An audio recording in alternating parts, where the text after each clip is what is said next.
Енді бетпен жұмыс жасауды толығырақ үйренейік. Бірінші, мынау көріп тұрғандарыңыздай алдында жасаған біздің Алматы деген бетіміз.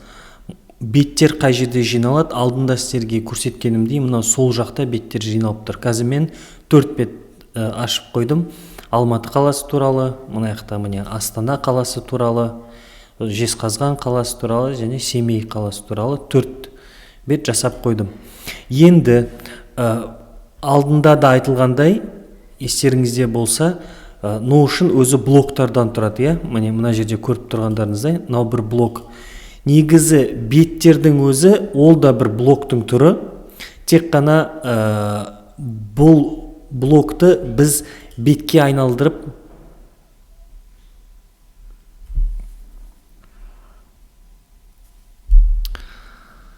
енді сіздермен беттермен жұмыс жасауды толығырақ үйренейік. Алдында айтылғандай, мынау сіздің ашқан жаңа беттеріңіз сол жақта көрсетіліп тұрады мына жерде. Міне мен 4 қала туралы бет ашып қойдым. Енді алдында айтылғандай, естеріңізде болса, Notion негізі беттерден және блоктардан тұрады. Ал толығырақ келетін болсақ, негізінде әр блоктың өзі бір бет деп қарасаңыз болады, немесе беттің өзі бір блок. Енді біраз түсініксіздеу болуы мүмкін, бірақ мынау мысалға блок, өзіңіз көріп тұрғандай, мына жерге мен қазір мысалы Астана туралы мына жақта жазып жатыр. Астана қаласындағы музейлер деген бір не жазайын, сөйлем жазайын. Осы сөйлемді енді мен бетке айналдыру үшін не істеймін? Яғни бір блокта тұр ғой, бұл блокты мен қазір бетке айналдырып жібере аламын. Оны міне turn into дегенге барамыз да, мына жерде міне pages деген бар міне. Осыны басқан бетте мынау біздің жаңағы сөйлем, мынау блок бізде енді бет болып кетті, бөлек бір бет. Міне мына сол жақта Астана деген не тұр ғой, бет. Бұлай бассам жанындағысын ішіндегі беттерді көрсетеді. Яғни мынаның ішінде еще мынандай бет бар деп көрсетіп тұр. Мынау біздің жаңа ашқан бетіміз. Егер мен бұны қазір алып өшіріп тастасам, бет кетіп қалды, көрдіңіз, ішінде бет жоқ дейді міне. Енді қайтып артқа істейік. Қайтып ашайық. Міне Астана қаласындағы музейлер. Енді үстіне бассам, бұл осы Астана қаласындағы музейлер деген бет болып ашылады, Біз бұл бетті жаңа бір бос бет қылып ашайық та, мына жерге давайте бір музейдің несін қойып қояйық, иконкасын қойып қояйық, қандай қойсақ болады? Бірдеме қоя салайық. Енді мен Астана қаласындағы музейлер туралы жазам. Міне 4 музей туралы жаздым. Осы әр музей жайында енді мен бет ашқым келеді. Ол үшін не істейміз? Ол үшін барлығын аламыз да, қайтып басам, turn into не дейм? Page дейм. Сонда қазір әр қайсысы жеке бет болып танылды. Немесе қалай істеуге болады? Қайтып мынау, мына жерде көрсетіліп тұрған мына белгі жасайсыз, слэш белгісін, сосын pages деп PA деп жазып бастасаңыздар, міне шығады. Немесе басқан бетте міне екінші болып тұр. Басасыздар, ол жаңа бет ашады. И мына жаққа бір музейдің атына айтайық, жазайық, Қуыршақтар музейі дейік. Енді қарасаңыздар, жоғарғы жағында ағылшынша breadcrumbs дейді, бұл жолы. То есть қай беттің ішінде осы Қуыршақтар музейі деген тұр. Қазір көре аласыздар, мына жерде Астана деген основной беттің ішіндегі Астана қаласындағы музейлердің ішіндегі Қуыршақтар музейі деген бет. Мына жерге алып өзіңіз нетіп қоя аласыз, бүйтіп жаңағындай осы Қуыршақтар музейі туралы жаза бересіз. Ол жағы түсінікті шығар.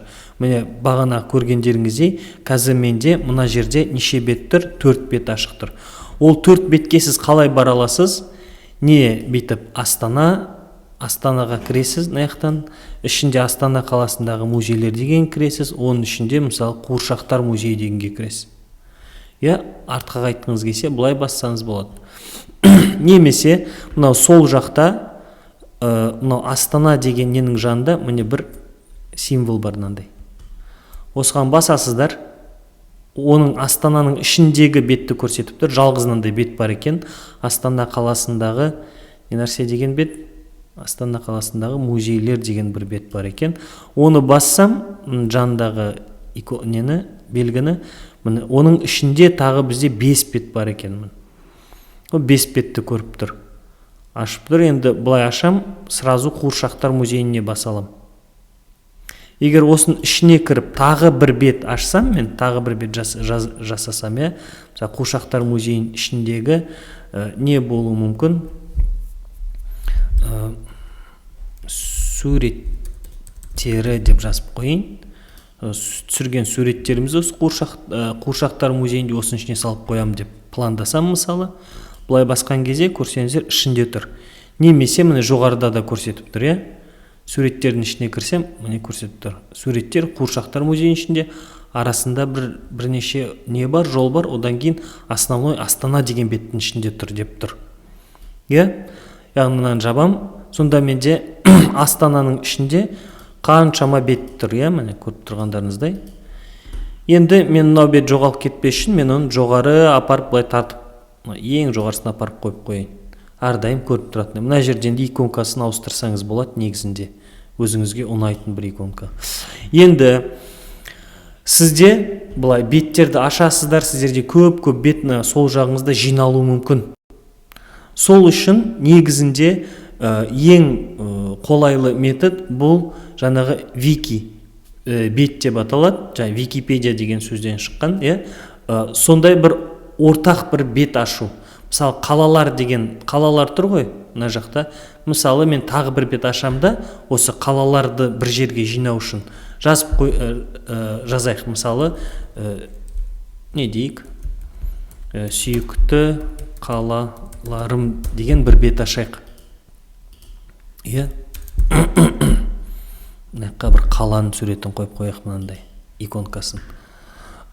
Сосын енді мынау беттерді мен алып сүйікті қалаларым деген беттің ішіне лақтыра алам. Қалай лақтыра алам? Просто ұстайсыздар былай, және басып тұрып мышканы бүйтіп тартып әкеп ішіне лақтырсаңыздар, осының ішіне кіреді міне. Бүйтіп алып ішіне, тағы тартып әкеп ішіне лақтырам, тағы тартып әкеп ішіне лақтырам. Сонда менде мына сүйікті қалаларым деген не? Жаңа папка сияқты елестетсеңіздер, осының ішінде сүйікті қалаларым деген бет, жалғыз бет бар. Соның ішінде менің қалаларым туралы. Бағанағындай иерархияны көруге болады. Басасыз, Астананың ішінде не бар? Астана қаласының музейлері туралы бар.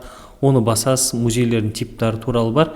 Яғни компьютердағы папкалар сияқты бірінің астында бірін жинай бересіз.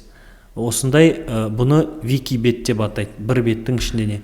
Сосын өзіңізге ұнағандай қылып былай алып, мына бетті әдемілесеңіздер болады. Алып, допустим, бір call-outs қойсақ болады, Міне, мына жерге маған мотивация беретін отан туралы бір мақал қойдым. Сосын мынау қалаларды енді мен бір структураға бөліп қойын. Мен екіне жазам, барған қалалар деген біріне жаздым, бармаған қалалар деген жаздым. Осы екеуін алайында мен бір тақырып қылып қойын. Баста тақырып үлкен қылып былай.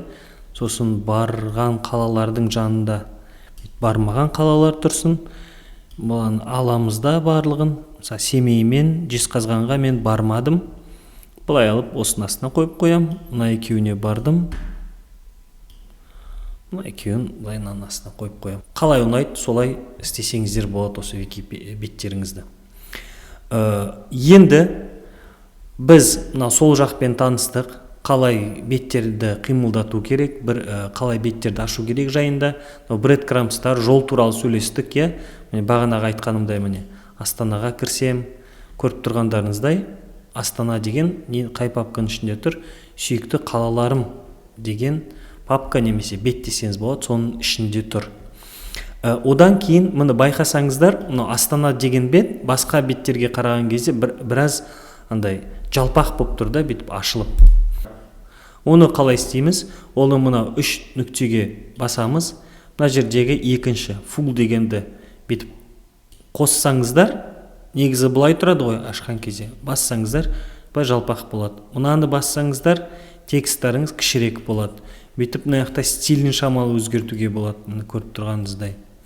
Немесе мына жерде енді басқа да нелер бар, оны өздеріңіз жайлап танысып өтіңіздер. Немесе мысалға пайдалы кнопкалардың бірі мынау log page деген. Мынаны бассаңыздар, онда мына жерге өзгерістер енгізе алмайсыз. Бұл қашан керек болады? Мысалы, мына бетті сіз істеп қойдыңыз, байқамай кейде аласыз да, бірдемені байқамай өшіріп аласыз бүйтіп, немесе қимылдатып жүруге болады, иә. Сол үшін мына бетке өзгерістер енгізбейтін болсаңыз, мына жақта log дегенді басып қоясыз. Одан кейін мына жақта пайдалы дүниелердің бірі, мына жерде көріп тұрғаныңыздай, мынандай бір сағаттың суреті бар. Бұл сағат осы беттің несі, тарихы, осы бет не істелген, қандай нелер жасалған, өзгерістер, соны көре аласыз осы жерден. Одан кейін мына жерде жұлдыздың суреті бар. Бұл қашан пайдалы болады? Мысалы, мен Астананың ішінде Астана қаласының музейлері, сосын Қуыршақтар музейі туралы мысалы айталық бір лекция жазып жатырмын, иә. Көп, мысалы, бір ай бойы жұмыс істеу мүмкін. Осы бетпен мен қайта осы жерге кіріп жүрмес үшін мына жердегі жұлдызшаны басып қоямын. Басқан бетте сол жақта осы міне жұлдызша бетім шығып тұрады. Мына жақта favorites деп тұр ғой. Осы міне бет көрсетіп тұрады. Қайтып бұл бетті бұл жерден алып тастау үшін қайтып мына жұлдызшаны басам, ол кетеді. Енді мына сол жақтағы беттерді де бүйтіп мына 3 нүктені басып өшіріп тастасаңыз болады. Жаңағы өзіңіздің сүйікті бетіңіз қалсаңыз болады, дублировать етсеңіз болады.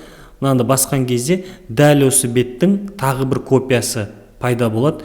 Ішінде өшіру үшін қайсын delete дейсіз. Қысқаша солай, өздеріңіз осы секілді бір бет жасап көріңіздер. Өздеріңіз істеген кезде өздеріңізге более түсінікті бола бастайды.